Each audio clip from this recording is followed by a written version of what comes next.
We're at war with every country on the face of the earth.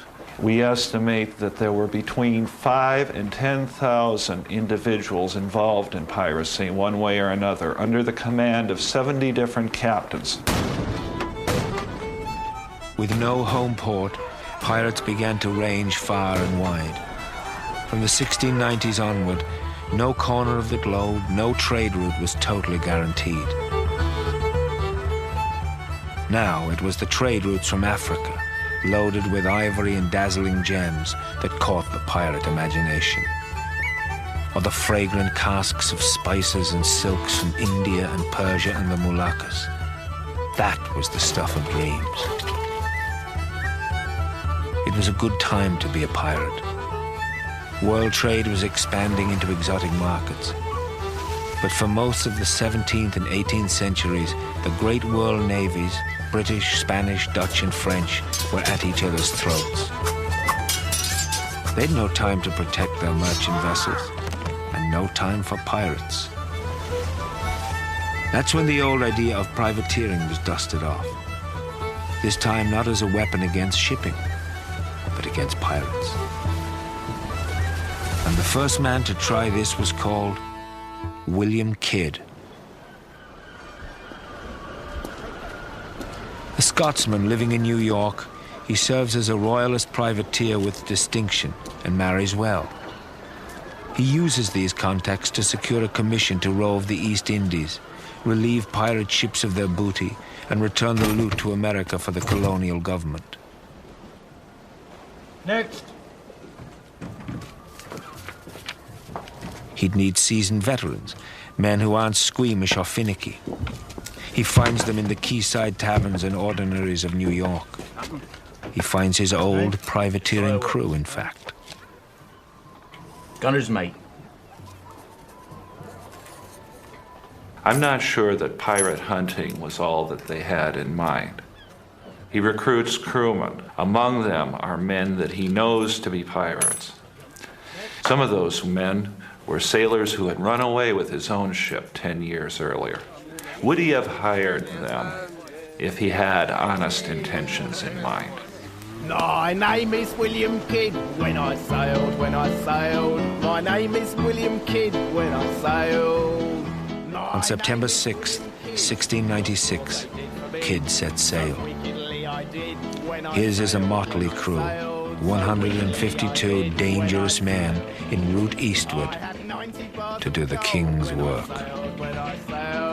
This is no patient and forgiving crew, and conditions aboard Kidd's ship Adventure Galley are terrible. Remember, this is a time that even when ships were good, they were bad, as the magisterial Dr. Johnson understood. No man will be a sailor who has contrivance enough to get himself into a jail. For being in a ship is being in jail with the chance of being drowned. A man in jail has more room, better food, and commonly better company. Now, of course, here we have the forecastle. And the ship's galley. The irony, of course, is that it was only in pleasant conditions with sunshine and nice, easygoing situations that you would actually have hot food. Something like this, where you really needed the hot food, as you can see, it would be impossible to maintain the fire, and you're living off of cold gruel and a hunk of bread. Yeah. The bread would usually be infested with either weevils or maggots, and it's my understanding that Royal Navy men preferred it when it was infested with maggots, on account of the weevils left a bitter aftertaste. Kids men, as an extra bit of a treat, would have a piece of cheese as part of their ration, but even that had its own special horrors, because there was a long, thin, and nasty worm that dwelt in the bowels of the cheese that was particularly wretched and horrendous and vile tasting. Well, this crew especially, all work and no prey, got old way too soon. They began to murmur and complain. When one is a bit too vocal, Kidd flies into a rage.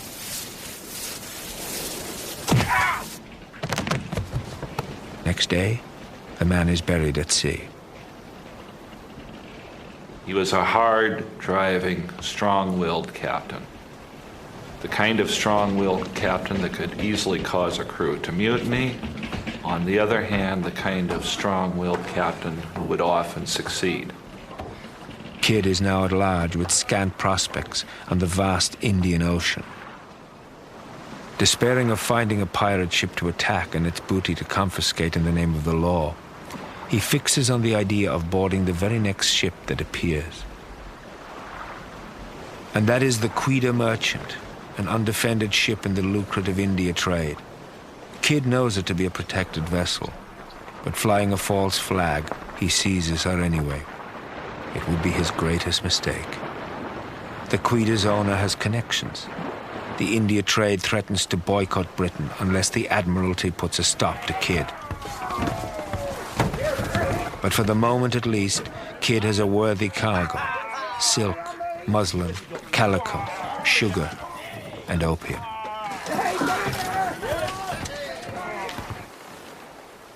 William Kidd, pirate hunter, had become Captain Kidd, pirate. At heart, the Kidd tale raises an enduring question about the real adversary of many pirates: the changing winds of British colonial and imperial policy. The government had put him in the role of ship stealer. Lacking legitimate ships to plunder, what else could he do? Off Madagascar, Kidd abandons his old ship in favor of the Quetta, which he renames Adventure's Prize.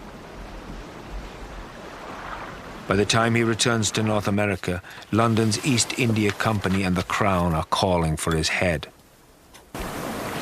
Kidd's response is to propagate rumors that he buried treasure all over the world. In the South China Sea, in the Caribbean, and even in British North America. None is ever found.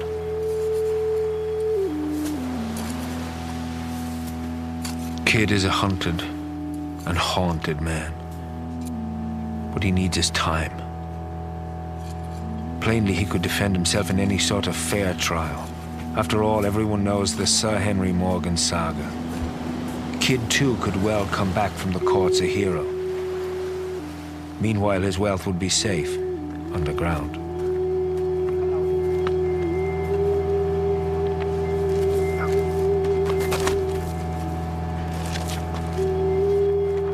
Kidd abandons his great ship at Hispaniola and sails a small sloop back to New York.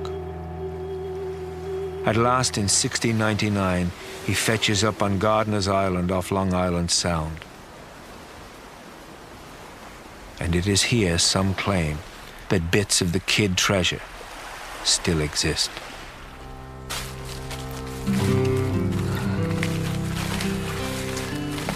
This is where it all began. All the marvelous treasure hunting stories that have entertained us through childhood. For it's here that in 1699, Captain Kidd's buried treasure is perhaps the most famous buried treasure of all time. But Kidd will never see his treasure or Ireland again. Arrested, he is on his way to London's infamous Newgate prison. The faintest echo of his glorious world still reverberates in a single surviving artifact. This is a small piece of what was then known as cloth of gold, silk with gold thread woven through it. Well, according to Gardner family tradition, Kidd was so grateful for a dinner of roast pork that Mrs. Gardner had prepared for him that he gave her this silk cloth of gold, and that it was then made into dresses for her daughters, and that a portion of one of these dresses was kept as a family heirloom. In London, Kidd is convicted of piracy. On May 23rd, 1701, 200,000 people come to Execution Dock on the banks of the Thames to witness Kidd's last breath. Not a few are hoping he'll reveal where he buried his loot. But he is drunken and sullen to the end. Kidd's life was a record of bad choices and constant and bitter violence. Said a member of Parliament, "I thought him only a knave. and now know him to be a fool as well.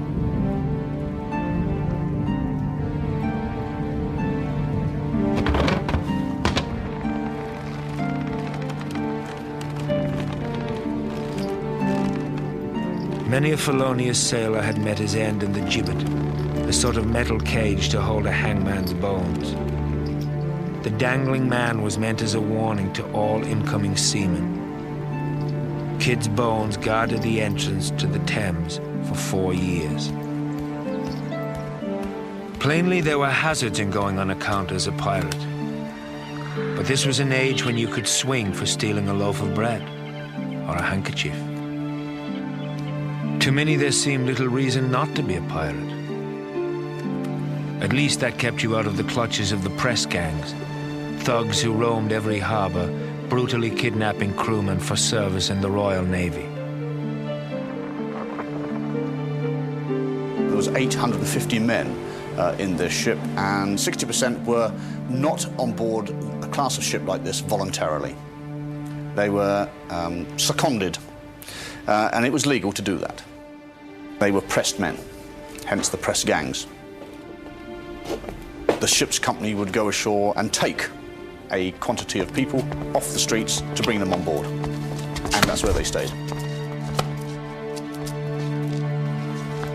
So there were 600 people on board not wanting to be here, and so in order to get them to do what you wanted them to do, you had to have a strict discipline regime, and there was.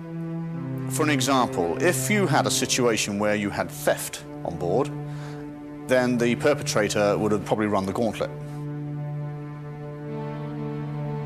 Running the gauntlet would have been you have 50% of the ship's company on one side of the ship, 50% of it on the other side in a row, and the perpetrator would have been invited or ordered or actually at the end of a bayonet would be tasked to go from one end to the other through these row of people. Each person was given a rope's end, and as the poor man went through, he was then whacked across the back or the legs or the head or wherever until he got to the other end. And they all felt empowered, and the bloke really felt as if he deserved what he got, because everybody felt better, except for the perpetrator, of course. Flogging was the great enforcer on the high seas, by way of the cat-o'-nine-tails. Each sailor to be flogged had to make the instrument of his own torture by unbraiding a length of line into its 3 strands, and then each of those into 3 more, 9 tails. But cats could only be used once, lest their bloody strands infect and probably kill their next victim.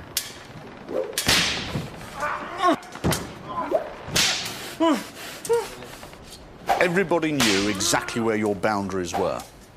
And if you crossed those boundaries, then you would be punished if you were found out.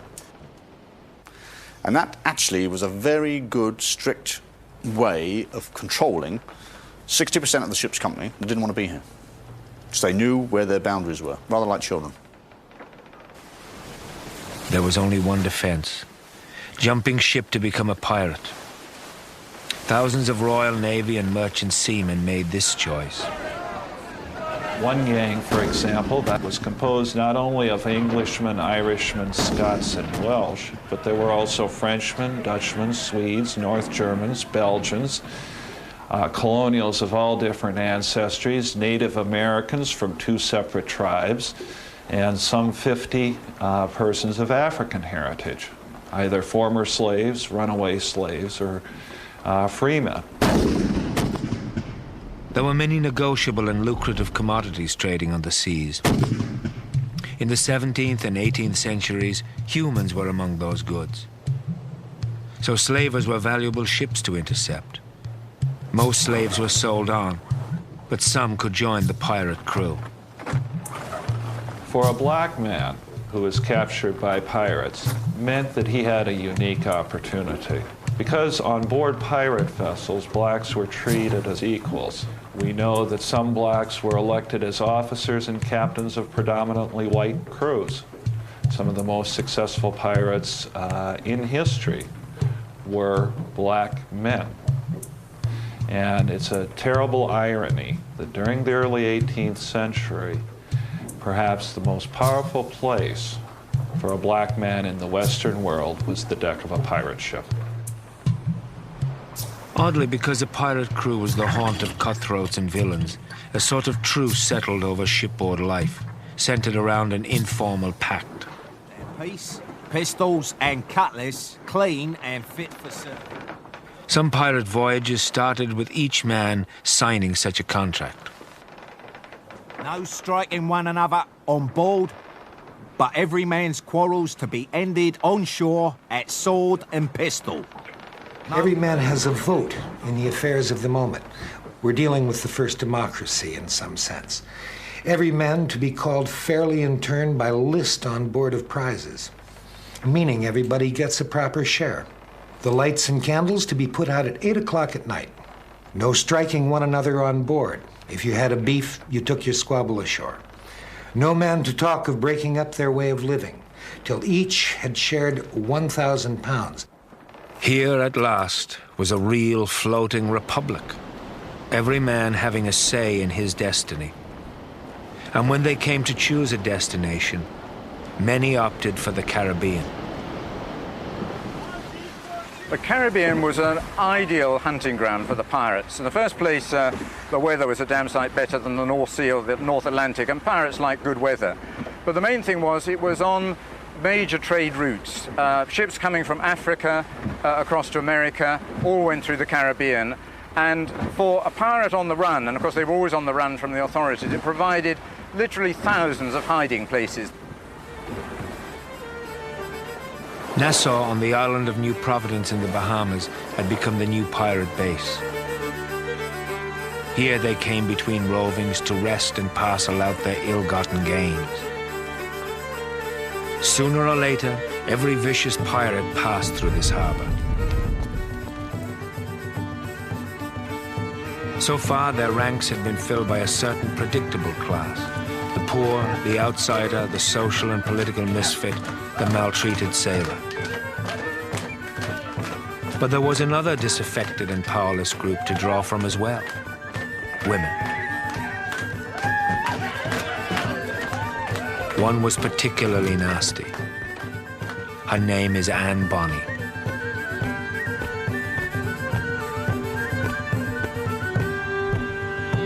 Anne Bonny was the illegitimate daughter of a solicitor. She rather disgraced her father by running off with a man who describes as being not worth a groat. I think he was a sailor, and disappointed her parents' expectations. And it also mentions in the story that she had a ferocious temper. I mean, there's one anecdote that she actually sliced off a woman's nose in an argument.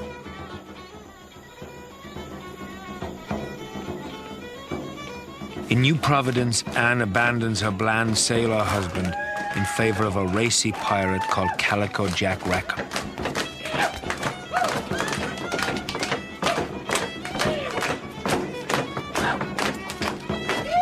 The appeal of piracy to women would have been huge. I mean, it was all about escape.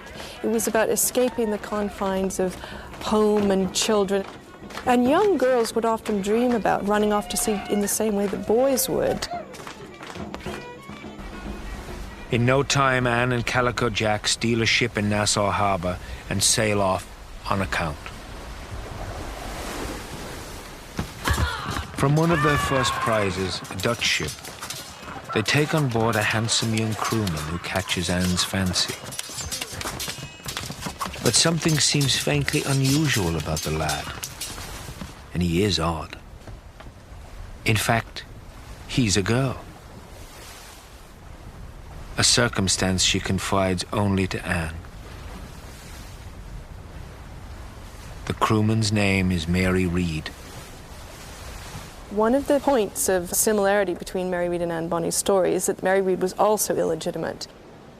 She, however, was raised as a boy from birth because her brother had died. Her brother, who was legitimate, had died, and her mother was sort of passing Mary off as her brother to her mother-in-law in order to get some sort of family income and support. And at the age of 13, her mother had fallen on hard times and sends Mary off to be a kind of serving boy to a Frenchwoman. Fed up with the circumscribed life allowed to 18th century women, Mary Read ran away to the War of Spanish Succession, dashing as a cavalryman through Flanders. After that fray, she posed as a sailor on a Dutch ship, the very one that brought her to Calico Jack and Anne Bonny. The question is, how did she manage to conceal herself from her crewmates for so long? Nicky Alford has been sailing tall ships for 10 years. I think disguise would have been very difficult. I guess they could have cut their hair short, worn loose clothing. Mostly it's your hands and your feet get very rough and worn. Everyone runs barefoot everywhere, and it's all rope. And your hands, of course, from pulling on ropes, it's like a friction burn, and you get very hard calluses on the palms of your hands and on your fingers. That's about the most change, apart from, of course, big upper body muscles. Everyday life would have been quite hard, the actual personal side of it, like going to the toilets. You'd possibly get away with it at night by creeping up forward onto what were the heads, is the cat heads. They're big wooden pieces of timber where the anchors are hung, and hung yourself off there like the rest of the men. Just go at night rather than in the day. At sea, Bonny and Read are beyond the reach of society's conventions. They could be as nonconformist and as fierce, as unladylike as they pleased. Off the coast of Jamaica, all three are captured, with only the women putting up much resistance. The men are drunk. Later, Anne scorned Jack Rackham. "If you had fought like a man," she said, "you need not have been hanged like a dog." They were as fierce as any of the male pirates that you can imagine. When they were finally trapped by a British frigate and their ship was being overwhelmed, their crew fled below decks, leaving only the women on deck, fighting like demons.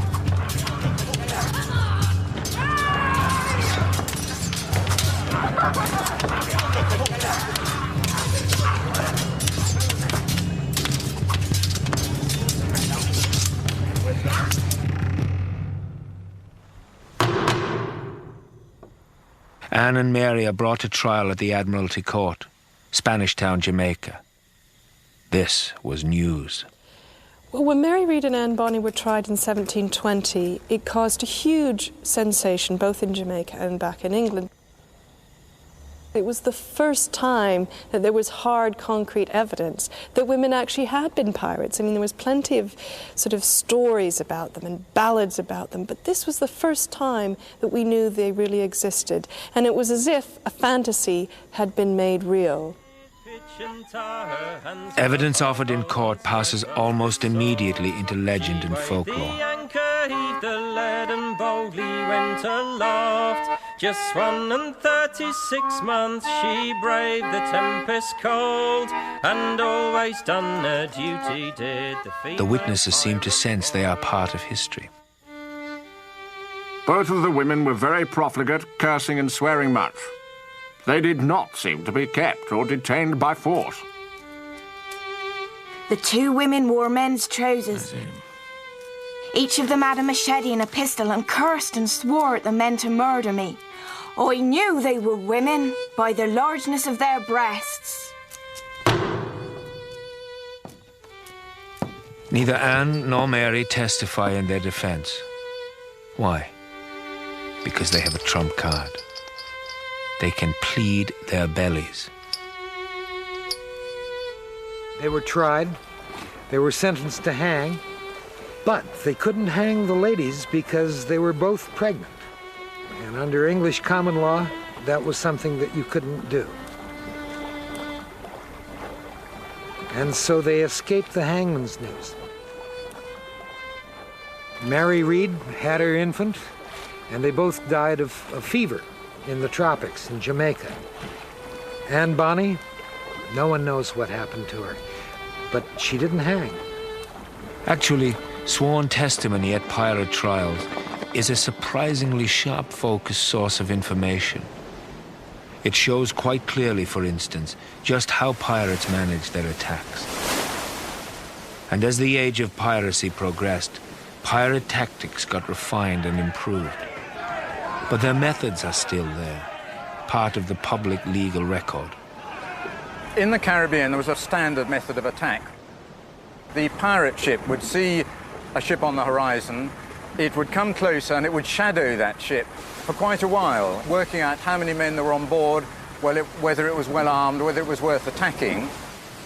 They would then move up closer, probably flying friendly flags in order to lull the crew into a sense of security. They might even come right up close and ask for water or something like that. And then at the last moment, all the crew would appear on deck, maximum noise, maximum terror. Most merchant ships in the Caribbean had tiny crews with perhaps a few token cannon. A pirate ship was loaded with men. Even quite small pirate ships had crews of 50, 60, very often 200 or 300 men. It was a totally unequal battle. Intimidation was a very real weapon, and the pirate ensign was meant to make the blood run cold. Bones, skeletons, skulls, crossed femurs, sometimes a bony hand. They were all symbols of death, death being what the victim could expect if he didn't surrender pronto. The earliest pirate flag was a plain red field. The Joli Rouge, the French called it, meaning the pretty red. The English called it the bloody flag. It was in use until about 1700, at which point it was replaced by the black flag. The black flag. This one, the classic skull and crossbones, used by several pirates in the early 1700s, but all pirates made their own flag with their own variations.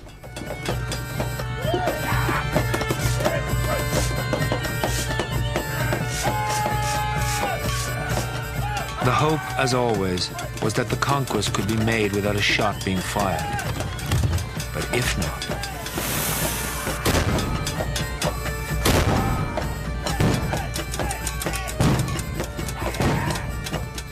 there are so many ways a cannonball can wreak havoc. Colin Harriott has studied them all.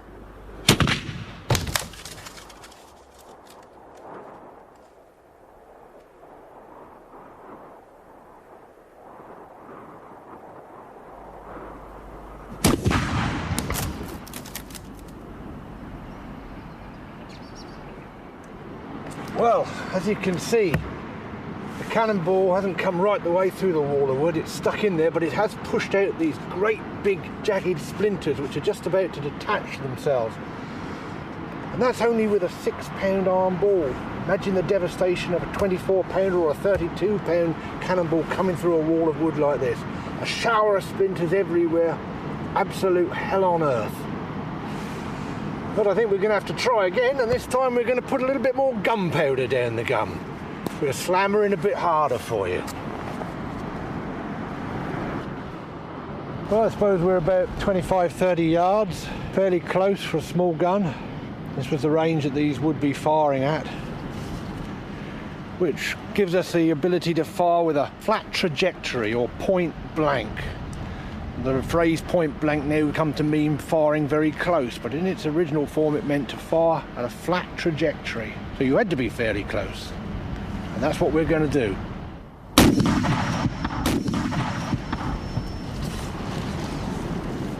Yes. Now that's more like it. These are the splinters I've been telling you about. Imagine those flying everywhere. Look at the point on them. Jagged, horrible. Kill anything. The whole point of a cannonball is to smash through the hull, to cause damage. It's not the cannonball which kills people, although a cannonball hitting somebody will make a nasty mess of them. It's the splinters, the debris. They are the real killers. The cannonball does the smashing, and the splinters do the rest. I can! Give him fire!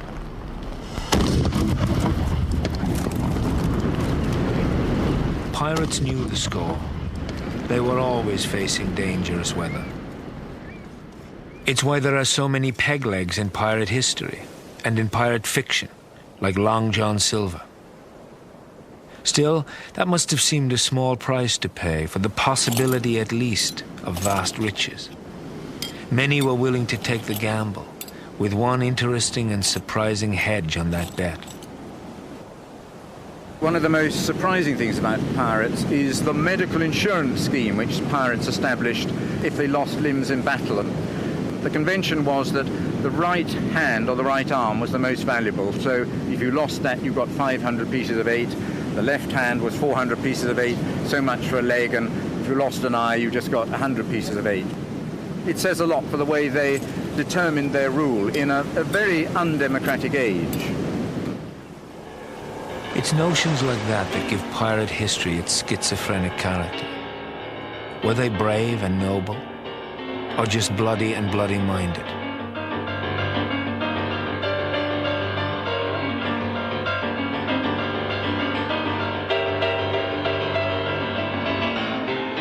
It's important not to think of the pirates as heroes. They shouldn't be. They were hard, brutal, and vicious men. While many of the gangs were described as decent and humane even by their victims, there were crews out there who would have made extraordinarily good studies in group sociopathology. Pirate brutality lived up to anything that we've seen in the movies and worse. Movies depict pirates who regularly force victims to walk the plank. But there is only one recorded instance of that in history, and that was in 1829, at the very end of the pirate era.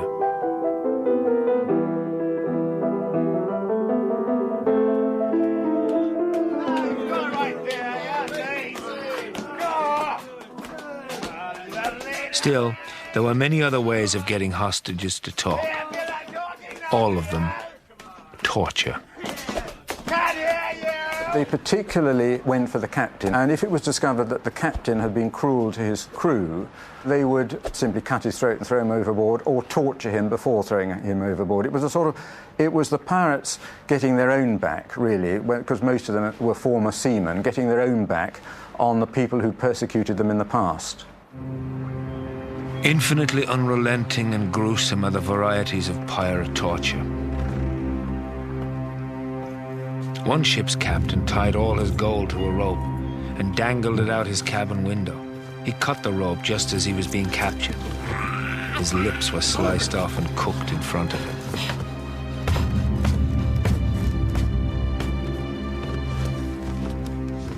Another pirate would eviscerate his captors, forcing them to dance away from their unraveling guts.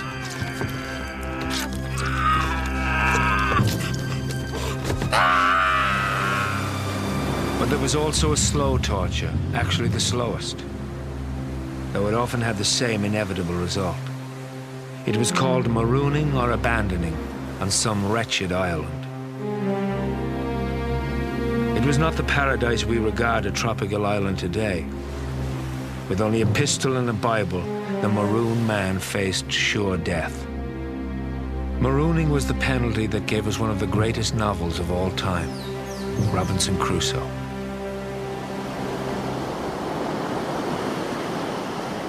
Robinson Crusoe was certainly the most famous of all castaways, but Daniel Defoe based him on a real character who was Alexander Selkirk. He was a Scottish pirate who was on a privateering expedition. He had an argument with his ship's captain, who left him on the island of Juan Fernandez. He was left with a certain amount of gear. He had a pistol and a hatchet and a knife and a Bible, which he always maintained kept him going through the hard times. He was actually there for 4 years and 4 days, and when he was eventually picked up, he could hardly speak any English. Wild goats left by earlier Spanish explorers were Selkirk's mainstay, furnishing him with cloaks, umbrellas, and dinner. He hunted them by chasing them off cliffs. Selkirk regarded himself as a new Adam in a new Eden. This was an era when even pirates saw themselves as modern incarnations of biblical heroes. He joyfully sang psalms to the birds and to all of God's creation. Tinge of guilt here. Like Defoe's Robinson Crusoe, Selkirk considered himself a far better Christian marooned than he ever was at home in England. In 1709, Captain Woodes Rogers picked up Selkirk and brought him home. Rogers himself was a former privateer who in time became governor of the Bahamas, ruling there between 1718 and 1732. Rogers was selected because he was used to pirate ways and pirate perfidy. It was under his rule that Bonny, Reed, and Rackham came to their ends. But the one who got away from Rogers was Blackbeard. Actually, for the Blackbeard story, it's not so much the life that recommends him to posterity. It the death. Nothing became him so much as his end. That was the one legends are made of. After his ill-advised blockade of Charleston, Edward Teach knew he'd gone too far. Soon as he could, Blackbeard made for the coves and inlets that riddle Carolina's outer banks.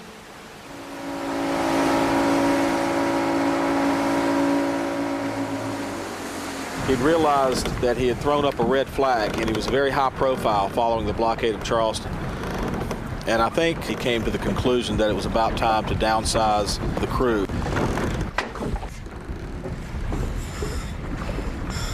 So when they came up here to Beaufort Inlet, he ran the Queen Anne's Revenge aground out here on the bar.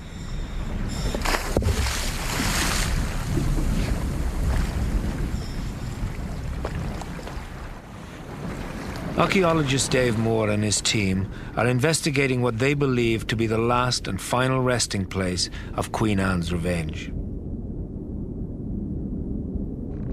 So far, they've recovered 2 anchors and many cannons. They all suggest this was a large warship, possibly even Blackbeard's. With the Queen Anne's Revenge being located, if indeed we can prove that she is, it's only the 3rd pirate ship, to my knowledge, that has been located anywhere in the world. So that certainly adds a certain amount of significance to this particular shipwreck, apart from its obvious association with Blackbeard the pirate, perhaps one of the most notorious pirates that ever sailed.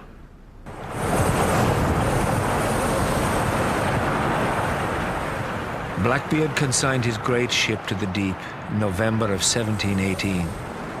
Then, aboard the Adventure, a small sloop of just 10 guns, he headed for the Ocracoke Inlet.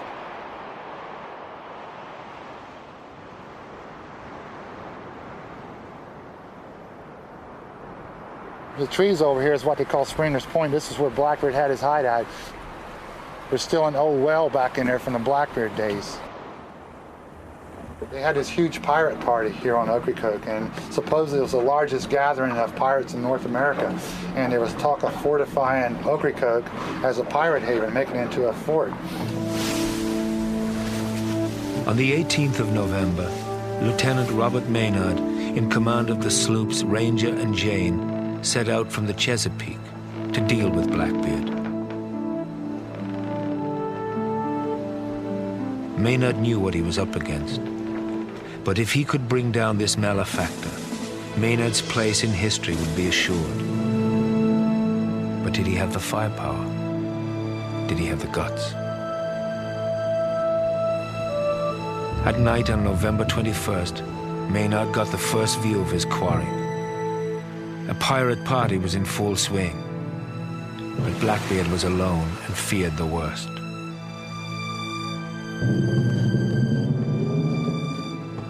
He didn't really know who it was, but he figured they'd send somebody to kill him, so he was pretty much walking back and forth all night long, and one of the Like Ocracoke, one of the way Ocracoke got his name was Blackbeard was saying "Oh cock crow," trying to get the chicken to crow the next morning so he could see who it was they sent to kill him. Morning revealed it wasn't the Royal Navy at all, but merely 2 minor sloops. Blackbeard laughed. What he didn't realize was that the sloops had been specifically selected for chasing Blackbeard through the shallow waters he knew so well. Robert Maynard, they had to come up attack against the wind back and forth because the channel's very narrow. And they said Blackbeard had secret channels where only he knew about, and he would trick the ships into running aground. At first, things seemed to be going Blackbeard's way. Ranger approaches his ship and receives a withering broadside.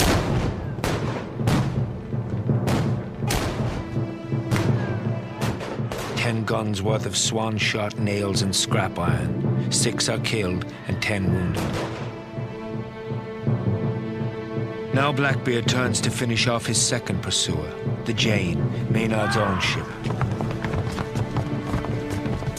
Smartly, the lieutenant pilfers an old pirate trick, keeping his crew below deck, making it appear his little ship too is abandoned. Blackbeard can taste his victory. Let's board her and cut him to pieces! And give no quarter! But wait, surely there was more than this on board. Where's the rest of them? Where are they? Surely they be hiding. Then from the hulls of the sloop, we were surrounded by British Marines from the bow, the stern, the port, the starboard. Why, there must have been 80 of them.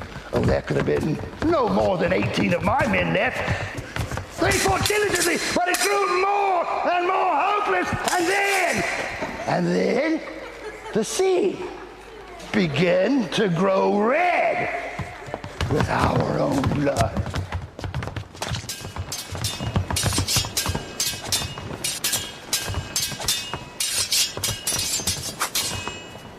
Lieutenant Robert Maynard of the Royal English Navy turns towards me, he does. I stare at him, he stares at me. And then his cowardly head swordsman slashes the side of my neck. I felt the bitter burn as blood started to trickle down my chest. Lieutenant Maynard takes his pistol and he aims that pistol right at my heart, and then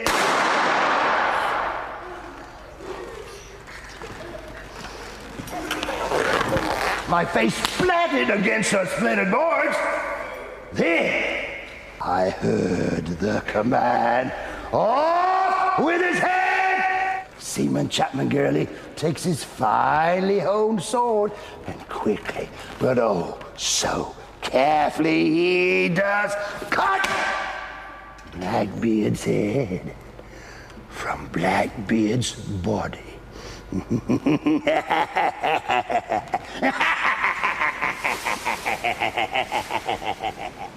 Still, Blackbeard lives on in folklore.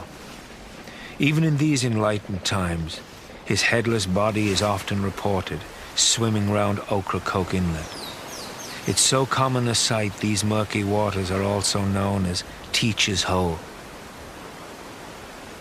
As the 18th century wears on, pirating declines, chiefly because more and more Royal Naval might can be devoted to pirates. Hard to imagine a pirate ship surviving an attack from a British ship of the line.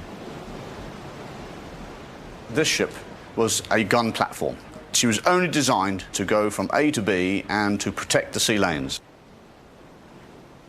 Any pirate that came within about a mile against this ship, 140 guns coming your way, I think perhaps you might want to turn turtle and get out quickly. I certainly would. After the first half of the 18th century, pirating has seen its day. England has made peace with Spain, and the licensing of privateers, which created generations of social and nautical misfits, is now coming to a close. In a way, pirates had only themselves to blame for their sudden end. Their violence, their greed, brought the wrath of the world down on them. And no pirate story illustrates this more than that of Bart Roberts. Bartholomew Roberts was the most alarming and terrifying and the most successful of all the pirates. He was not the most famous. Blackbeard is much more famous. He had a good sort of propaganda machine. But Bartholomew Roberts is reputed to have attacked 400 ships in his lifetime. And I've read numerous accounts by the governors of islands. I've read captains' logbooks, and there's no doubt that he had an amazing record of attacking ships. He appears to have been a rather stern, disciplined man, fairly good-looking. He was dark and saturnine. He was also extremely savage in his treatment of ships that he attacked. Cut people's ears and noses off, and on one occasion he nailed some seamen to the mast as an example. So, a very terrifying character. Appropriately, Roberts became a pirate after his own ship was stolen in 1719.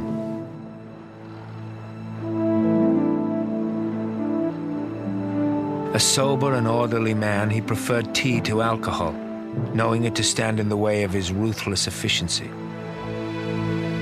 Port by port, he swept down the African coast.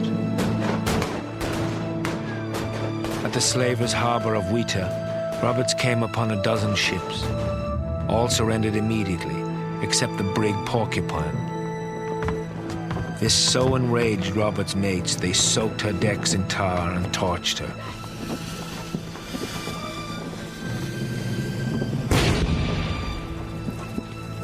Trouble was, the ship had 80 slaves in its hold. A horrified onlooker reported they were under the miserable choice of perishing by either fire or water.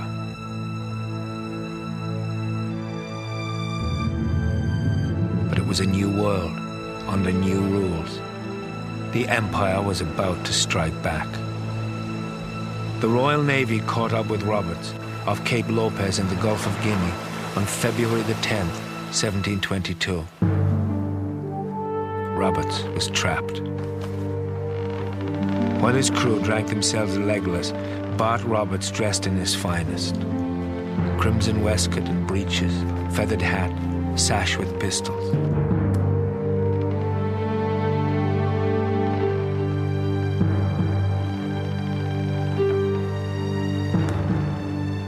He then calmly awaited the end.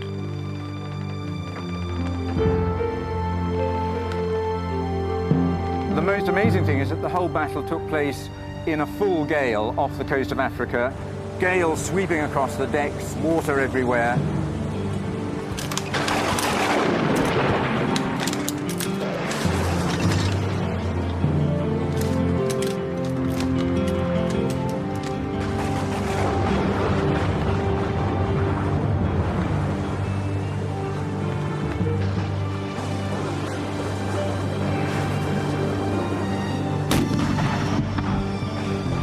As the unequal battle raged, a blast of grape shot tore away Roberts's throat.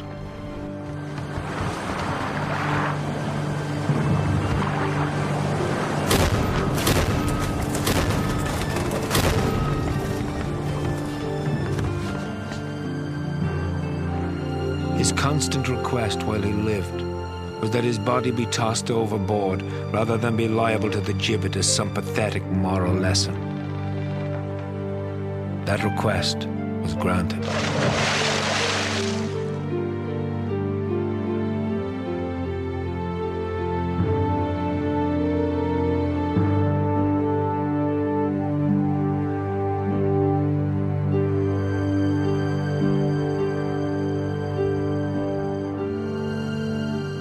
The final battle of Bartholomew Roberts, the most ferocious of the pirates, was the end of an era.